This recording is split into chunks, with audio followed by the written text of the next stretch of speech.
Hey everybody, this is Ed from the Whiskey Tangent Podcast here with another Whiskey Short, and joining me as always is Scott. Hey everybody. And also two very, very special members of the podcast, Jacket Award winners themselves, the Whiskey Power Couple. Hi, it's Rachel. And it's Marty. Party Marty and the Whiskey Keisha. I'm still pushing it. You are. I want them to have sub names. And since Marty and Rachel are in a short, you know what kind of short we're doing. So we're again tasting yet another Pinhook bourbon expression. Incredibly, it was 5 years ago that we began this journey with their 5-year expression, which means this is the Pinhook Vertical 10-Year Bourbon QuickTaste. Whiskey Short. And here's a surprise for all of you. I've been chomping at the bit to tell you guys this because I just learned that they've extended the end date for this series. Wow. Which means I get to live longer. That's right. Because one of my main goals to stay alive is to get to the end of this journey. Maybe they heard that. That's right. Maybe Scott's funneling them extra money. Like, just keep it alive. Just give him something to dream about. He needs something in his life. So originally this was supposed to be 9 releases, aged 4 to 12 years. But when I was looking up the stats for the 10-year, I saw this paragraph on their website. Our Vertical Series bourbon is a limited series of 13 consecutive annual vintages that follow a single group of MGP barrels with similar fill dates and identical mash bills as they mature from 4 to 16 years age. So we have 6 more expressions of this. All right. Oh my God. Yeah, Wow. and the 16-year-old will be like $3,000 or something. It'll be like buying a pappy. But are they going to proof it down? Because, I mean, there's less and less. And we Right. know. So I had that same thought. And what they said on their website for the 2025 version, this 10-year, they only use 75 barrels. Oh, okay. They used like 150 the first time, right? Yeah, 150 for the first 3 and then decreasing. 130 for the 7-year, 120 for the 8-year, and 100 for the 9-year. Okay. So they had 1350 when they started. So that means they've emptied 875. So 475 remain, which means they can do 75 for the next 6 years. Okay. Wow. All right. That sounds great. The mash bill, again, just to remind everybody what it is, it's the same one for all of them. 75 corn, 20.5 rye, and 4.5 malted barley. Right. A very much Ed mash bill. Yes. Yeah, we were talking about the price. Marty, it was about 100 MSRP. Yeah. That's about what I got it for. Yep. And that's a jump from the previous 2 years in which it was 93. Right. And the 7 years, 78. I bet, but once again, only 75 barrels. Proof is 115. It's a 10-year. So yeah, a lot of factors saying $100 for this. You know what I mean? Would we like it at 75? We would. We would. But we're not in charge of pricing for Pinhook. No. I actually got lucky. I got an email from Pinhook saying they had the bottles available because I think every other time I got them on a third-party website. I don't know how I'm on the mailing list, but I'm on it. So hopefully the next 3-4 years I'll get one. That's great. We'll know exactly when they come out then. Right. Now that there's less coming out, we do have to be observant of when they're releasing and kind of scour because they will go quick. You figure they're releasing half as many as they did the first year. So you might get 120, 130 bottles a barrel, maybe. You're talking about less than 10,000 bottles nationwide. Yeah. So Yeah. So even though we have the 7, the 8, and the 9, and the 10, we're going to taste the 9 first because that's the most recent one we have. Compare that against the 10. Right. And then we can go back and like compare and contrast with the 7 and the 8. right. We actually debated not having 7 8 because this will be the 4th time I think we tasted 7, right? 3rd for the 8, yeah. And once again, the 7 bottle has been sitting around for 3+ years, so it may have altered, getting a little stale. We don't know. Whiskey usually holds up if you keep it corked in a dark place. Yeah. You know, like my soul is in most times. So we have, all right, in so- our number 3 neat glass, we Yes. have the 9-year. Correct. And this is the same one. If you're really interested, go back and listen to the Pinhook vertical short that we did last year. When was it, Scott? That was January. Yeah, it was in January, Yeah, actually. January. Yeah, this is the first time that we've got it like right after it was released. Well, we've also made Marty hold on to it. Right, right. Like and torture him. Like the way I get tortured with my birthday present. Rachel kept asking, can we just open it? Can we just taste a little? No, and then we gave it to Scott. So we Going in the couldn't. vault. Yeah, he gave it to me, and I left it in my car for. Oh, yeah. Yeah, thanks, It's so Scott. funny. When I was getting out of the car on Tuesday after the concert, Right, I was dropping getting them off. my jacket. I go like this. Don't forget the Pinhook. was I'm in like, the- what was in the- Pinhook? Oh, gosh. All right, on the nose. Yeah, really good. I'm getting candied oranges. Yeah, the orange is like the Strongest significant fruit. thing, especially on the nose with this entire series. Oh my gosh. It is definitely ethanol. Even in a neat glass, I kind of burned out my right nostril a little bit because I was breathing in really. Yeah, it's sort of oaky and cinnamon and Yeah. not too oaky, but not karaoke either.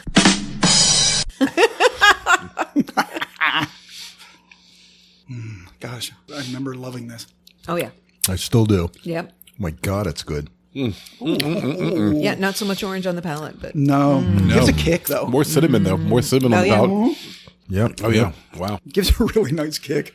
That's so good. It is a little spicy. It is strong. Yeah. Yeah. I think sitting a year has made it a little bit more spicy in the Possibly. back of my throat. Yeah. Well, it is 20.5 rye, right? So it's got enough rye in this to kick a bit. yep. Some would consider that a high rye. I know. I mean, we don't, We but- think it has to be over 25 for it to be Yeah. a high rye, but that's just our standards. No one listens to our standards. No. No one really listens to us at all. Hey. Except somehow in 104 countries. That's right. Yeah. We do have fans all over the world. Yeah, we have fans all over the world. And that's a true statement. Yeah, like we have a person in every country. Right. Oh. Fan per country. Yeah. Oh, no. No. Yep. Remember, there's one download in Argentina. Yeah. Got us into South America like That's right. 5 Yeah, years the ago. first one. Yeah. You'll take it. Right. It's like, finally in South America. Scott goes, someone listened to us and hated us, but it still counts. That's right. They listened one time and never listened again. Even if they listen for 5 minutes, that counts right. as a download. Right, we're in another continent. What else are you guys tasting on this? Honey, I think. Yeah, a little bit. Great call. Yeah, but a more subtle sweetness, right? Yep. The heat at the end, though. I think perpetually we're always a little afraid that at some point it's going to get a little over oaked. And I remember being pleasantly surprised by this because there is oak on it. There's absolutely, you can taste it, Yeah. but it's so balanced. It's really actually nice. appropriately oaked. Yeah. It tastes great right now. Yeah. It really depends on where they're keeping this in the rick house. Are they rotating it? All that kind of goes into protecting yourself from being over oaked. The baking spices, right? Yeah. Oh, yeah. But maybe, what did we say, cardamom? last Cardamom, time? maybe? Yeah, maybe. I like think in one of the that. tasting we notes we did. had cardamom. Yeah, I think. Because I say call your mom. So. Call your mom. Call your mom.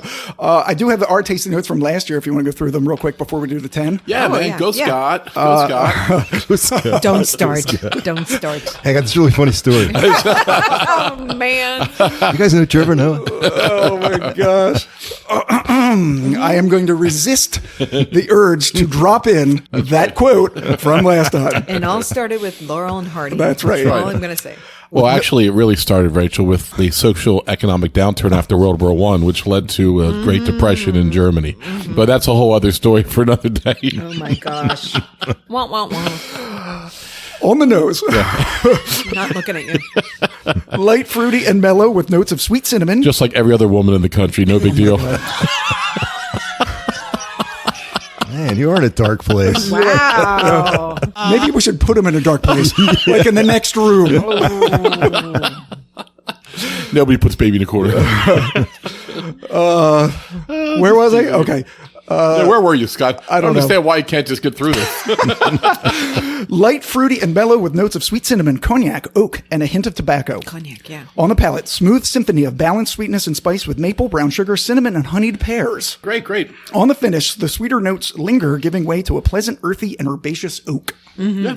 I mean, Oh, I like it. It's nice that we're able to be so consistent, but yeah, we hit all that. Yeah, it's interesting because we still talked about orange and citrus kind of on the nose, but not so much. It's not as much as the previous years. Yeah. Yeah, I remember saying I don't that get too. the tobacco still. No? I don't think I got it last time either. Yeah, No, I mean, there's something earthy at the end of it. yeah, that's true. All right, now we're all excited. Here we are on to 10, everybody. Going On the 10. I hope. It's on neat glass number 4 for those on our Patreon who are watching live. What? The color's different. Oh, yeah. I mean, the bottles, right? It's darker. Yeah. It looks Definitely darker. Yep. Yeah. It's like mahogany. Yeah. Yep. If any of our fans around the world want to help sponsor the podcast, you can just go into buymeacoffee.com/whiskey tangent and, send a couple dollars, give us a message. And if there's something you want us to do, check out, we'll do our best to take care of you. And you never know. A lot of our fans have ended up on the podcast. Oh, yeah. You bring us something interesting. That's right. Or you just criticize us for not doing an episode on, I don't know, vermouth or something like that, and you get on the podcast too. It's amazing. We're not talking about Rachel. We're That's not. my origin story on the podcast. Yeah, So, what are you guys getting Wow, on the nose? there's a different note on this nose right now. Yeah. It's not orangey at all right now. It's, God, what is that? It's almost like a cereal thing, like breakfast cereal. Oh, I get what you're saying. It's like a dry green Yeah. something. Corn pups, maybe. I don't Oh, know. corn pops. That's interesting. The candied orange is Caramel. not there. So a year later, we've lost the most definitive smell that we had on Yeah. the 9. It's fruity, but less fruity, I think, than the 9. Geez, it's like caramelized apples? Yes, almost like a spiced apple, like I get sometimes. You know, they don't do it anymore. Back in the 80s, they used to put a the little red side apple, dish, right? Yeah. spiced apple on your steak plate. You know what I mean? I don't know why they got away from doing that. When's the last time anyone's seen a spiced apple on a plate? Never. It's been decades. Yeah, I might as well just order steak tartare like my mom used to do. Have a cigarette hanging out. right. Hey there, babe. The waitress would smoke. Like, what's going on? Yeah. Do you want my cinnamon ring? That's not a euphemism. Back to the whiskey. You guys are getting spicy. Yeah. Marty, get anything on the nose? Not much. Taste wise though. Yeah. Do you guys taste it yet? No, not yet. Okay, I'll wait. I will agree that it's a little more subdued on the nose than the 9 was. It is. Honestly, yeah. I kind of disagree. Only the fact that I can't distinguish what I'm getting. It's not layered. It's hitting me as a force. There's some spice, but there's sweetness. Some of it is sugar sweetness. Some of it is fruit sweetness. But like you said, the candied apple was the closest thing that I got to. Like maybe even a caramel apple. Maybe a drop of water might help. See if we open it up at all. There is something in the flavor that's different. Okay, it's drying. And It is more stringent. it's, That's yeah, right. and oaky. Yeah, it's not sweet at all to me. I've lost all that sweetness Yep. from 9. I haven't tasted it because I'm still in the nose a second. I'm getting this smell I can't identify. But it's good. It's just different. Like, It's good. It's drying, like dry cinnamon. I'm getting It's all it over this. Is anyone else getting any anise on the nose at all? No, but I think I got a little bit on the taste. Okay. It's really good. And there's actually a little orange on the taste that I didn't get on the nose. A little bit. Yeah, a little bit of sweet orange up front, then drying and astringent, but not unpleasant. It's still generally sweet the first 2/3 of the way through. Then it becomes very herbaceous and spicy on the finish. Yeah, it's a spicy boy. All right, I'm going to try a drop of water. Yeah, I'm going to put like 4 or 5 drops in it. I think it's going to help because it is a little too drying. I took some of the 9 again, and it definitely lost a lot of the sweetness. A lot of it. Yeah. I mean, it's surprising when you go back. It's going to taste so sweet now. Dry it. Okay, with the water, I felt like it enhanced the sweetness up front. Yeah, it gives a little bit more sweetness, especially up front, like, as you're saying, but it did improve the astringency. All right, I'm going back to 9, though. Kind of curious. Man, what is that fruit flavor that's in there? It's fleeting. It's almost like that fruit stripe gum. You know what I mean? Like that type of fruity, sugary, fruity flavor. Like sort of fake tropical almost. Yeah, I think water helps it. it does. Yeah. Going back to the 9, it's a burst of sweet fruits. Yeah, it's amazing. Another year in the barrel has made this a little bit more herbaceous and a little less sweet, but the notes are still there. Yep. I'm wondering if they should have proofed this down a little bit more than the 115.8 or whatever it is. Yeah. But I think at this point, remember how much we complained when they jumped up in proof? We're like, how the hell am I supposed to compare it if you go from 97 to 114? Like, Also true. So I think they heard that, because I bet you they got a lot of pushback when they did that, because these here, 115, 114.7, 114.2, they're right there. So I think that this is where I hope they live the rest of the way, because had they made this 107, I'm like, I don't know, because now I'm comparing it with a 114.3 from the 9. I mean, I know what you're saying, Scott, because it is not like a Whiskey Madness episode, but literally what is happening to this juice as it ages. So, yeah.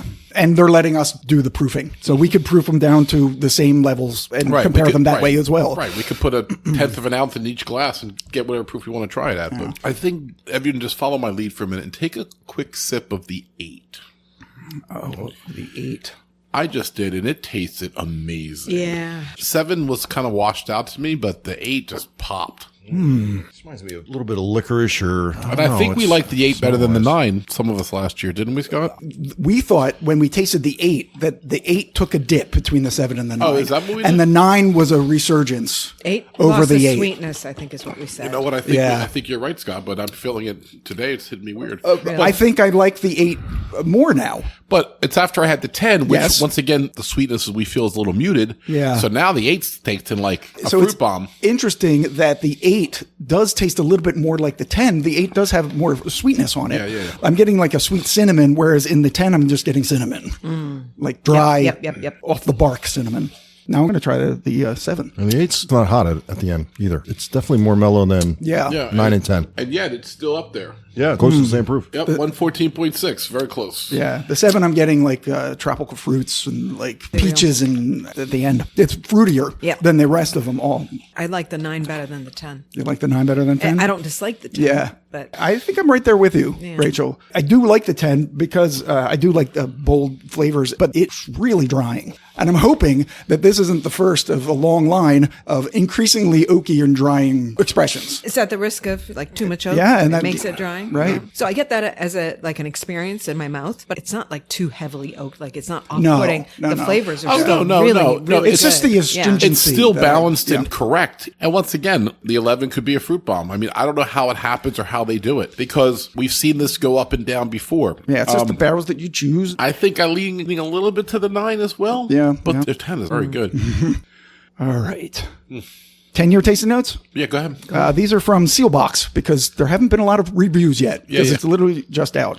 On the nose, syrupy and inviting, almost like nosing an old-fashioned, with sweet leather and oak, cane sugar, cola, maple, expressed orange peel, and candied cashews. Cola. I like the cola. The cola is interesting, right? Cane sugar, Yeah. cola, right? So it's like the Mexican Coke. Yeah. So interesting that he says nosing like an old-fashioned. That's a really interesting nosing note. I think because of the cane sugar he's getting, he feels it's a sweet nose. On the palate, rich and desserty, we didn't get this, with peach rings, orange cream soda, plum, brandy cherry, sweet oak, balanced spice, and silky milk chocolate. I mean, we thought maybe a little up front, but it's so drying at the end. It kind of fades so fast. It is sweet at the end. If you really get past the drying and taste what you're tasting, it does end sweet. But we're focusing on how our throat feels. It's like, but there is a flavor there. And after Scott said it, I really focused on what was the flavor and not how my mouth felt like the little Bugs Bunny where you eat the alum.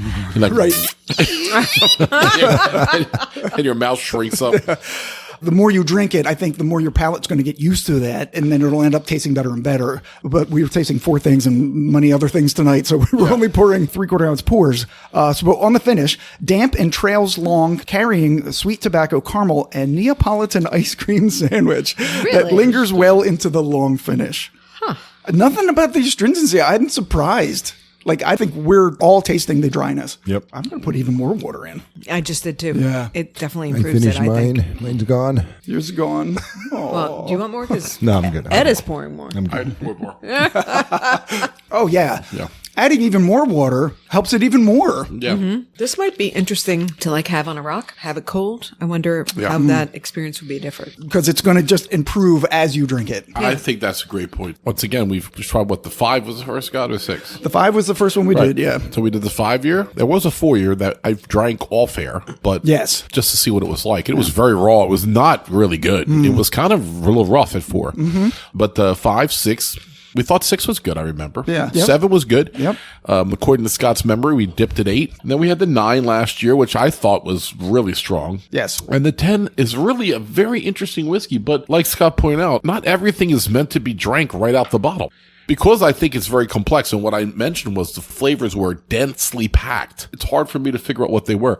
On a globe, as Rachel said, I think kind of like starts at 114, whatever, right? A minute later, it's like 109. 109, right? Yeah. You take another sip, it's like 104. And if you're me, you're done at 98. Yeah, But for other people, I think you're done in the hundreds. I don't think you get to the 90s. right. For me, it's like 115, and then you're done at 113. but also the temperature, right? The cold. Right. I think Yeah. that would play with the Right. astringency. Now, And that's what I'm kind of Yeah, curious that's about. interesting. Yeah. I like cold whiskey, but I've been criticized by people who say that it mutes the flavor profile. And I actually can see where they're coming from, but I enjoy it more.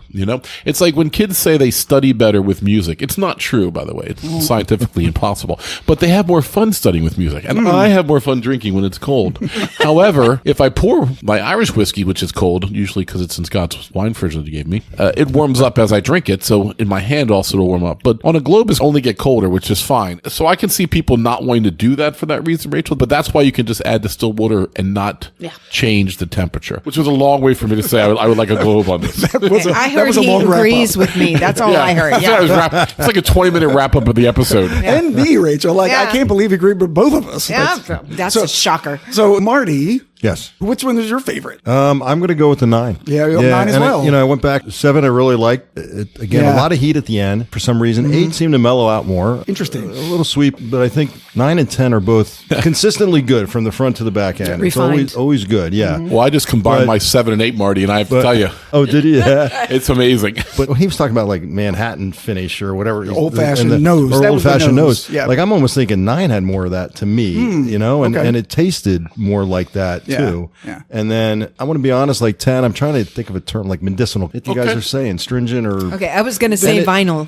And it's good. And know what I'm going to do? I'm going to wait because we did that after the 9. I want to try the 10 on its own after my palate's completely cleansed. It's still good. I would have drank the day of the week. Right. So. That's awesome. Yeah. Well, it's I mixed the 7 and 8 too. It's funny is when you mix the two together, it's like the same juice. There's no shame in doing it. It's not like we're putting like Knob Creek on top of like a Blue Note or something. It's pretty good. It is really good. Yeah, I mean, you got to get rid of them anyway. You might as well drink them. Right.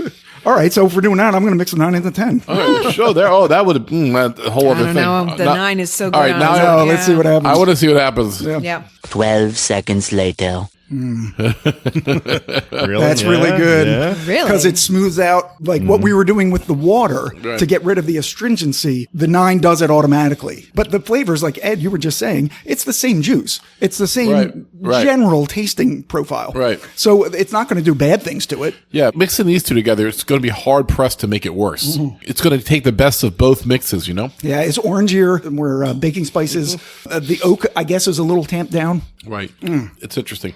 What a journey. Thank you guys Yeah. again. Thank you again. so good. See you next year. Same whiskey time, same whiskey channel. And Portly Bat Channel. Yeah. Pretty bad channel. Yeah, I love that.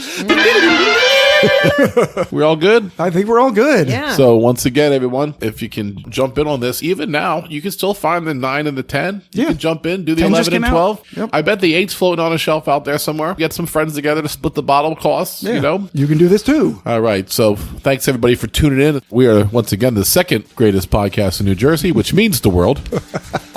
Shout out to Fred Minnick. So for the Whiskey Tangent Podcast, I'm Ed. I'm Scott. I'm Rachel. I'm Marty. Cheers, everybody. Later.